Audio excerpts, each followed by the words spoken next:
What if we had eyesight as powerful as an eagle's?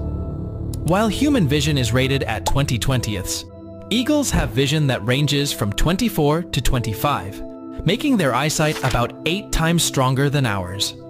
This means they can easily spot a rat from 3.2 kilometers up in the air. اهدنا الصراط المستقيم. Ketika Allah Subhanahu wa taala menjelaskan tentang istiwa alal arsy, ya sudah, diimani saja. Allah istiwa alal arsy. Jadi kita mengimani apa adanya sebagaimana yang disebutkan di dalam Al-Qur'an. Sehingga tidak mujassimah. Justru yang menuduh mujassimah itu mujassimah. Kenapa? Karena mereka mengatakan kalau Allah punya kursi berarti Allah butuh tempat, berarti Allah butuh makhluk. Berarti mereka menarik sesuatu yang bukan alam logika, ditarik kepada alam logika kita. Padahal Allah Subhanahu wa taala adalah zat yang maha kuasa atas segala sesuatu yang tidak bisa kita logika. Karena logika itu sangat terbatas.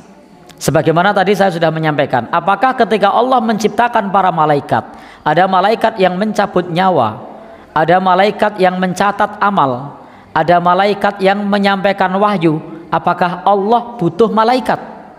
Jawabannya apa? Tidak. Tetapi Allah maha kuasa atas segala sesuatu, Allah punya iradah, punya kehendak, dan tidak ada yang bisa menghalangi kehendak Allah. Tidak ada yang bisa mendikte kehendak Allah. Allah Subhanahu wa taala menyebut pula maha melihat. Ya sudah, Allah melihat, tidak perlu dipikirkan bagaimana seperti apa. Allah maha mendengar, ya Allah mendengar, tidak perlu dipikirkan bagaimana seperti apa. Karena ketika kita membahas bab yang terkait dengan sifat Allah yang ada dalam Al-Qur'an, yang ada dalam hadis Nabi, maka itu kita imani. Kita imani, tidak perlu disangkal kalau Allah punya kursi berarti Allah butuh makhluk. Nah, kalau Allah punya arsy berarti Allah butuh makhluk. Nah, sangkalan semacam ini yang hendak meniadakan dari unsur mujassimah, tapi malah mujassimah sendiri. Kenapa? Karena mereka menyamakan dengan makhluk kerangka berpikirnya. Padahal Allah tidak serupa dengan sesuatu pun. Laisa kamitslihi syai' wa huwas samiul basir. Tidak serupa dengan sesuatu pun, dan Allah maha mendengar lagi maha melihat. Mereka mengatakan kalau Allah turun ke langit dunia, maka bagaimana bumi ini bulat? Berarti Allah turun terus dong. Berarti mereka sendiri yang menganggap bahwasanya Allah serupa dengan makhluk. Kita tidak pernah memahami seperti itu. Kita mengimani. Adapun caranya kita tidak tahu. Seperti apa kita tidak tahu.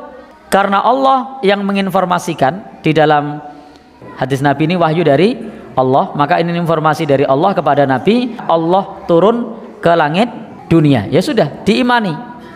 Tidak perlu kemudian dipikirkan bagaimana seperti apa. Kalau kita membawa ke logika, itu justru malah mumet.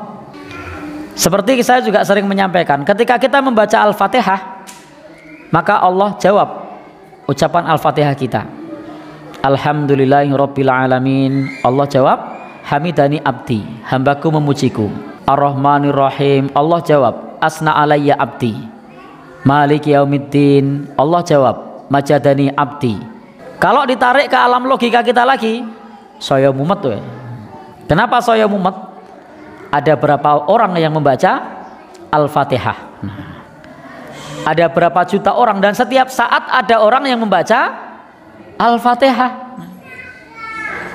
Bumi ini bulat, setiap saat ada yang membaca Al-Fatihah. Di sana maghrib, di sana isya, di sana subuh, sudah terus berputar terus. Apakah mereka juga akan memahami bagaimana cara Allah menjawab? Kalau Allah menjawab berarti Allah seperti makhluk. Mereka sendiri yang mengatakan seperti makhluk. Kita imani saja kalau kita baca Al-Fatihah dijawab oleh Allah. Caranya bagaimana? Kita tidak tahu. Seperti apa? Kita tidak tahu. Cukup kita imani. Ketika ditarik-tarik ke alam logika, ya mumet dewe. Kan yang baca Al-Fatihah jutaan, miliaran malah. Setiap saat. Yang sana sudah berhenti, sini ada yang baca. Yang sana berhenti, sana ada. Adzan bersaut-sautan, berputar. Nah, yuk lah memahami piye.